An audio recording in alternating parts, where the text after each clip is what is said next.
ao programa Terceiro Milênio. Somos seres humanos, somos limitados por nós e pela vida. Isso é apenas o natural e não há como fugir dessa condição. As frustrações acontecem e não pedem licença para se manifestar. Pais, professores e educadores são desafiados a ajudar a criança a mudar o que pode e, principalmente, fazer com que ela aceite com serenidade o que foge ao seu alcance. Esse continua sendo o caminho mais seguro para a formação de adultos equilibrados e mais felizes. Mas qual é o papel de cada um nesta empreitada?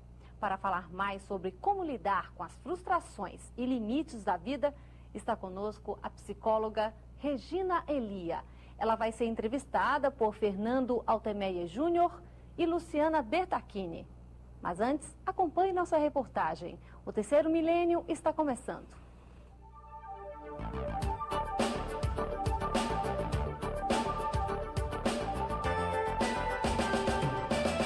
Você consegue imaginar a vida sem limites e sem frustrações? Não consigo. Porque a vida, ela é sem limites, né? Lógico que diante de situações nós temos que impor os limites, né? Saber lidar com eles, saber até onde nós podemos chegar. Você sabe o que é frustração? É quando a minha mãe não quando eu quero alguma coisa e minha mãe não tem dinheiro para comprar. A gente só consegue as coisas de acordo com a nossa possibilidade. E digo assim, que o papai está trabalhando e assim por diante, conseguindo trabalhar, conseguindo ganhar, quem sabe a gente possa comprar, né? Dá para aprender com as frustrações? Dá. O quê? Às vezes você aprende a não cometer a mesma, ou se empenhar muito, né? Ou ficar muito ligada naquilo, para não se frustrar. Tento me autoavaliar, né? Como você reage diante de uma frustração?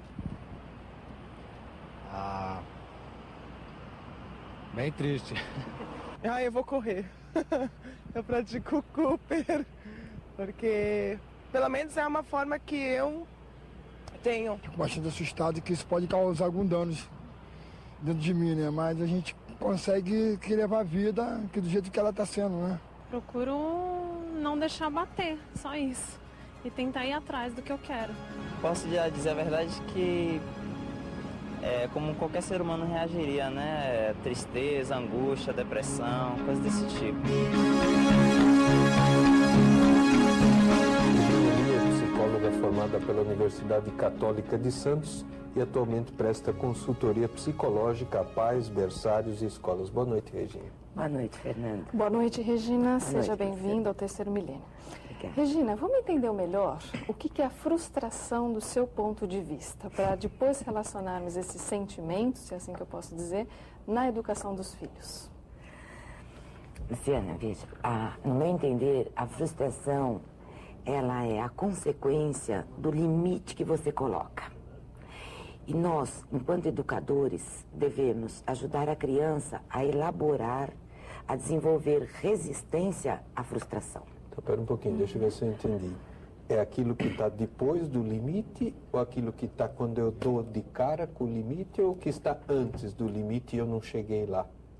Quando eu estou frustrado, quando eu passei por cima do limite e aí digo, puxa, não devia. Quando eu enfrento o limite e ele me machuca ou quando eu não chego lá e eu estabeleci um limite tão longínquo e eu não chego, então eu falo, puxa, como eu sou fraco.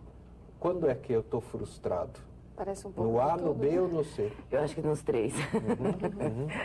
Até porque se eu não consigo alcançar, o limite está longe, mas eu não consigo alcançar, é porque o meu limite chegou. Eu não me sinto capaz de ir até lá. Pode ser que então eu exagerei no pôr o limite. Então, quando o Fernando falou em exagerei, Regina, tem alguma coisa a ver com o grau de expectativa que eu acabo embutindo numa situação, em relação a uma pessoa? Então, e aí eu acabo não criando demais essa expectativa, por trás aí tem o medo de me frustrar. Tem alguma coisa a ver com a expectativa, a frustração? Acredito que sim, mas vamos tentar definir um pouco o que seria essa frustração. Por exemplo, é uma criança que fica com uma gripe e não pode brincar, é uma frustração. É um limite. Esse limite vai gerar a frustração.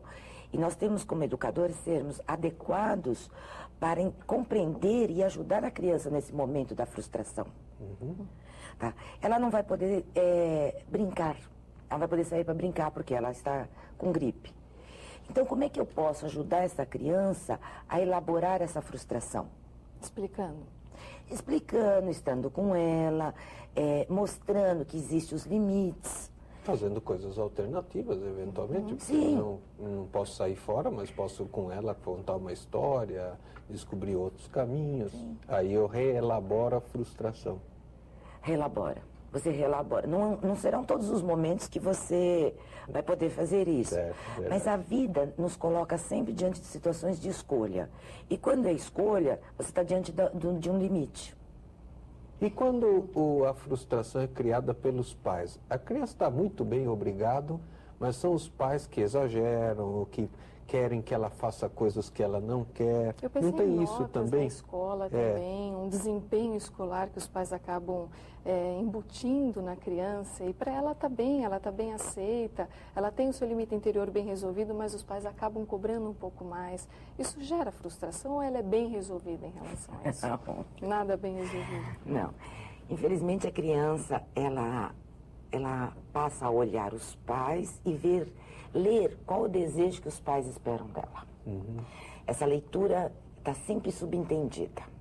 Eu sei que eu gostaria de ir por aqui, mas eu sei que meus pais esperam isso de mim. Por isso o educador ele tem que ter muito claro, né, quando ele faz esse projeto de educação, que esse bebê chega, esse bebê não é ele, que ele não pode projetar as coisas dele em cima do bebê, porque esse bebê tem uma individualidade própria, e que ele vai potencializar o que este bebê tem de próprio. Descobrir isso. Eu não vou colocar o que eu planejei para este bebê, mas sim em buscar o que é que ele tem dentro dele, que é único dele e que eu vou potencializar. Sabendo que ele, como você já falou, também vai sempre dar uma olhadinha para o pai e para a mãe, sendo sempre uma espécie de reforço ao que ele vai ser também, né? Porque o bebê saca, né? Eu vejo com minha filha de 1 ano e 8 meses, ela já sabe coisas nossas, que você fica até impressionado, de estilo. Ela tem sua personalidade, mas ela também tem o seu jeito de captar os nossos desejos, angústias. Tem uma antena parabólica ligadaça nela lá. E como eu não frustro ela, deixando ela ser ela, mas também não deixando ela se machucar, ela cair num fosso... Isso é o limite. No momento em que eu amo uma criança, eu sou obrigada a limitar. Eu limito se ela vai sair no frio, sem agasalho. Eu limito a alimentação dela para que ela desenvolva uma boa alimentação. Então, eu não posso alimentá-la com chocolates, doces o dia inteiro. Limite tem a ver com amor. Então, no momento em que eu estou limitando, é por amor. Isso eu tenho que explicar para a criança, para que ela possa suportar a frustração e aceitar a frustração. Porque se eu não colocar limites, o que pode acontecer? Isso é ela uma vai boa entender pergunta. como abandono. Veja, se eu não me preocupo se ela está com frio ou não, se eu não levo a blusa na escola porque hoje está chovendo e o guarda-chuva, ela entende isso como desamor. É um afeto, né? O cuidado com o outro, né? Aí tem a importância do cuidar, de se interessar. De se interessar. Agora, o que você pensa sobre educação de pais naquela fase de... Não é fase, né? Uma dicotomia. Tudo pode para alguns pais e nada pode para outros. O que você pensa sobre essa educação? E já coloca um segundo ponto aí, que é a questão do castigo dentro do limite, Regina. Tá.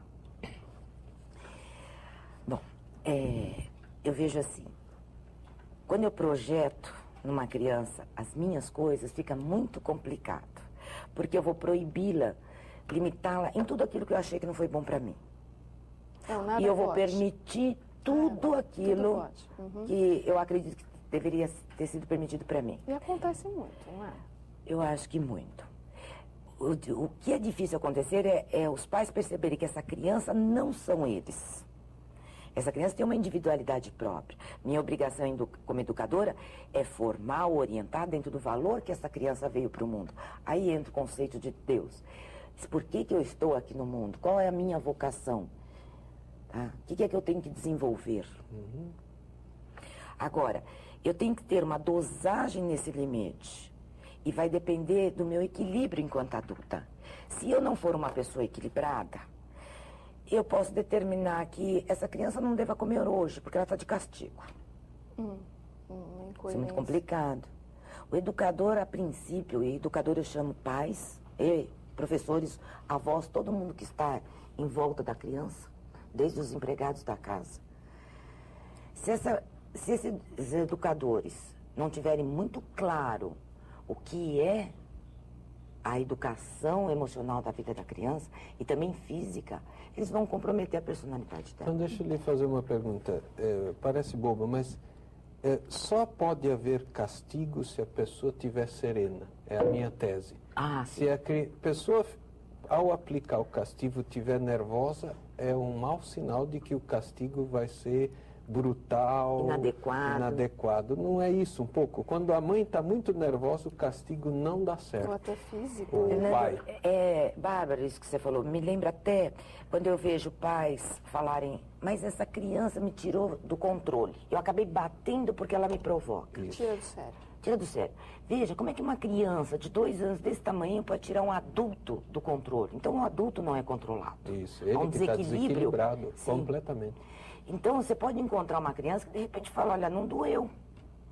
Esse castigo não fez efeito. E o pai desequilibrado vai dizer, não doeu, então bato mais. Isso gera um espancamento. Isso. Então, o adulto, como educador, ele deveria, a princípio, ser equilibrado.